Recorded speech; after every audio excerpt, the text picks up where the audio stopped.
नमस्कार। आज एक ऐसी खबर पर चर्चा, एक ऐसी खबर पर विस्तार से बात जो भारत पाकिस्तान रिश्तों, आतंकवाद और पाकिस्तानी सेना की भूमिका को लेकर उठे गंभीर सवालों को उजागर करती है। हाल ही में आई रिपोर्ट के मुताबिक पाकिस्तानी सेना के चीफ जनरल आसिम मुनीर ने अपने शीर्ष अधिकारियों को आदेश दिया था कि वे ऑपरेशन सिंदूर में मारे गए आतंकियों के जनाजे में शामिल हों और उन्हें सलामी दें। ये विवरण जैश-ए-मोहम्मद के कमांडर इलियास कश्मीरी द्वारा एक वीडियो में सामने आया है। तो आइए एक एक पहलू को विस्तार से समझते हैं और इस पूरे घटनाक्रम के पीछे की सच्चाई, इसके राजनीतिक रणनीतिक मायने, आतंकवादी संगठनों की गतिविधियां और भारत के लिए इसकी गंभीरता के बारे में जानते हैं। मैं शिवांगी द्विवेदी आपके साथ। तो शुरुआत और सबसे पहले बात आतंकवाद और पाकिस्तानी सेना की भूमिका की, यानी कि उन खुलासों की जो इलियास कश्मीरी ने खुद किए हैं।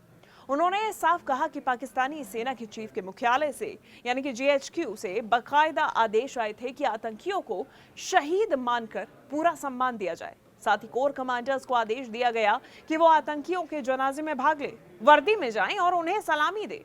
इससे साफ साबित होता है कि पाकिस्तान की सेना, जिसे अक्सर आतंकवादी समूहों से दूरी बनाकर रखने का दावा किया जाता है, हकीकत में आतंकियों को खुलेआम समर्थन और सम्मान दे रही है।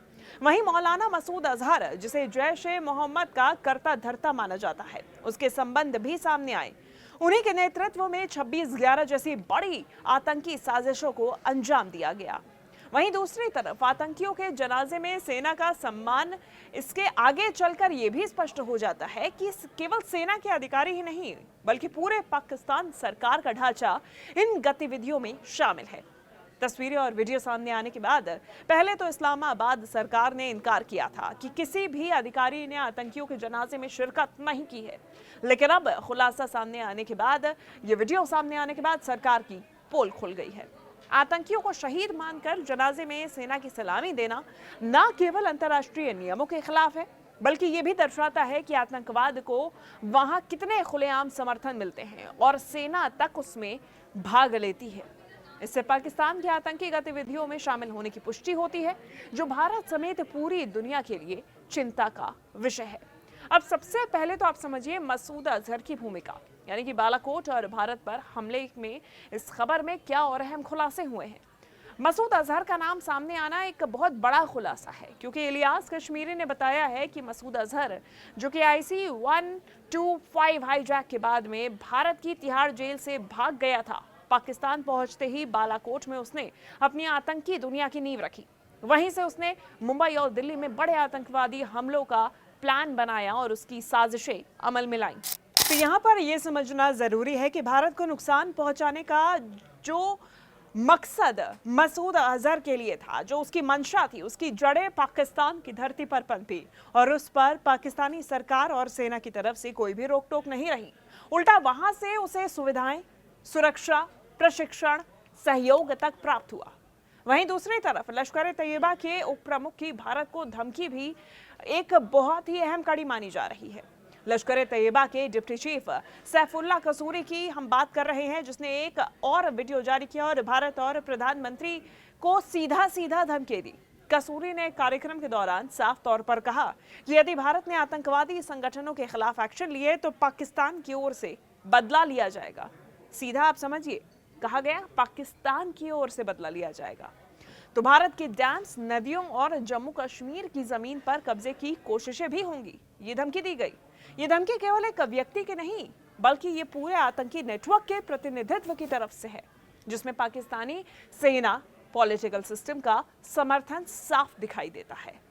बात अगर की जाए आतंकवादी संगठनों को फंडिंग की, उनके समर्थन की, तो कसूरी ने अपने भाषण में साफ किया कि पाकिस्तान सरकार और सेना लश्कर-ए-तैयबा जैसे संगठनों को फंड दे रही है ताकि उनके मुख्यालय को दोबारा बनाया जा सके, जिसे ऑपरेशन सिंदूर के दौरान नष्ट किया गया था।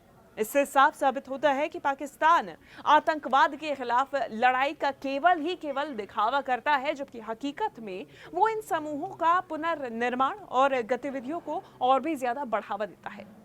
कसूरी ने जनता से भी समर्थन की अपील की, यानी देश भर में आतंकवाद को सामाजिक स्वीकार्यता देने का प्रयास किया जा रहा है ताकि दुश्मनों को करारा जवाब दिया जा सके। और ये दुश्मन वाकई में कोई दुश्मन नहीं, लेकिन इनके आतंकवाद के दुश्मन हैं, जिन्हें वो खत्म करना चाह रहे हैं। ये हम इसलिए कह रहे हैं क्योंकि जो भाषण दिया गया उसमें कसूरी का कहना था, और कोट अनकोट में आप समझिए कि हम अपने दुश्मनों को जवाब देंगे। कसूरे के भाषण में बार बार रिटेलिएशन यानी कि प्रतिक्रिया और बदला लेने का जिक्र आता है। उन्होंने कहा कि भारत की हर कार्रवाई का जवाब दिया जाएगा और हर जख्म का बदला लिया जाएगा। उसने ये भी सख्त शब्दों में कहा कि ईंट का जवाब पत्थर से दिया जाएगा और देश की रक्षा के लिए जान की कुर्बानी देंगे। ये भाषा आतंकवादी मनोवृत्ति को दर्शाती है, जिसमें हिंसा और आक्रामकता ही सबसे आगे रहती है। साथ ही साथ में ये भी प्रमाणित करता है कि आतंकी संगठनों को सिर्फ कूटनीतिक समर्थन ही नहीं बल्कि पाकिस्तानी सेना और सरकार का सीधा समर्थन भी मिलता है।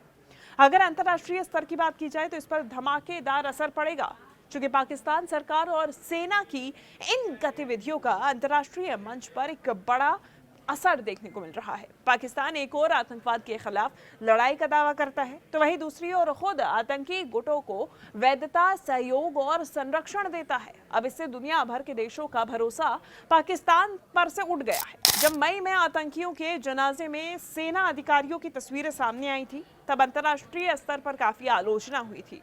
पाकिस्तान ने उस वक्त जोरदार तरीके से इनकार किया, लेकिन वीडियो और रिपोर्ट सामने आने के बाद वो पूरी तरीके से बेनकाब हो गया।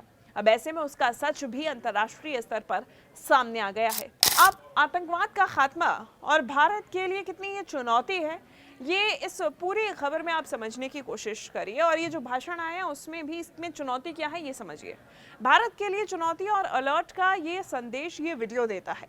आतंकवादी गुटों को मिल रहे समर्थन जो कि पाकिस्तान की तरफ से मिल रहे हैं, सेना की भूमिका, पाकिस्तानी सेना की भूमिका और खुले तौर पर आतंकवादी गतिविधियों के प्रचार प्रसार से ये तो साबित हो गया है कि भारत को और भी ज्यादा सतर्क रहना होगा, न केवल सीमा पर बल्कि आतंकवाद के हर रूप में, चाहे वो साइबर क्राइम हो, चाहे वो भारत के अंदर चल रही गतिविधियों को लेकर हो। भारत को बहुत ज्यादा सतर्क रहने की जरूरत है। भारतीय सुरक्षा बलों को पक्की तैयारी, तकनीकी सुधार और इसके साथ ही साथ में सख्त नीति बनानी होगी, ताकि ऐसे दुश्मनों को, ऐसे आतंकी संगठनों का सामना किया जा सके। अब ऐसे में पाकिस्तानी सरकार का इस पूरे मुद्दे पर, इस वाद विवाद पर क्या कहना है, आप ये भी सुनिए। हर बार की तरह पाकिस्तानी सरकार ने पहले तो आतंकियों के जनाजे, सेना के समर्थन और इसके साथ ही साथ में जैश के कैंप पर सवालों का जवाब नहीं दिया, लेकिन सोशल मीडिया के माध्यम से कई जब वीडियोस, फोटोज और पुख्ता रिपोर्ट्स तक सामने आई, तब सभी दावे झूठे साबित हुए। इस्लामाबाद ने जैश ए मोहम्मद कैंप की मौजूदगी तक से इनकार कर दिया, लेकिन ग्राउंड रियलिटी कुछ और ही कहती है। अब इसके बाद ये समझना जरूरी है कि पाकिस्तान खुलेआम समर्थन अपने देश के अंदर आतंकी संगठनों को दे रहा है।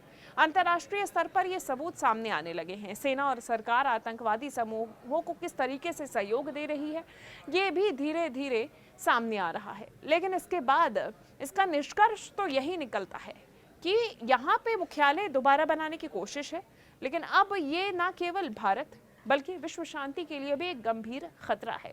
पाकिस्तान के झूठे दावे हर बार मुंह की खाने और आतंकी गतिविधियों के खुलेआम समर्थन ने उसे अंतर्राष्ट्रीय स्तर पर अलग थलग कर दिया है। लेकिन दूसरी तरफ भारत की सुरक्षा एजेंसीज को और भी ज्यादा सतर्क रहना चाहिए। अपने सीमावर्ती क्षेत्रों में तकनीकी और मानव संसाधनों को और भी ज्यादा मजबूत करना अब और भी जरूरी हो गया है। अंतर्राष्ट्रीय मंच पर भी हमें पाकिस्तान की इन हरकतों को बेनकाब करते रहना चाहिए, जो कि फिलहाल सरकार की तरफ से, उनके प्रतिनिधित्व की तरफ से किया ही जा रहा है।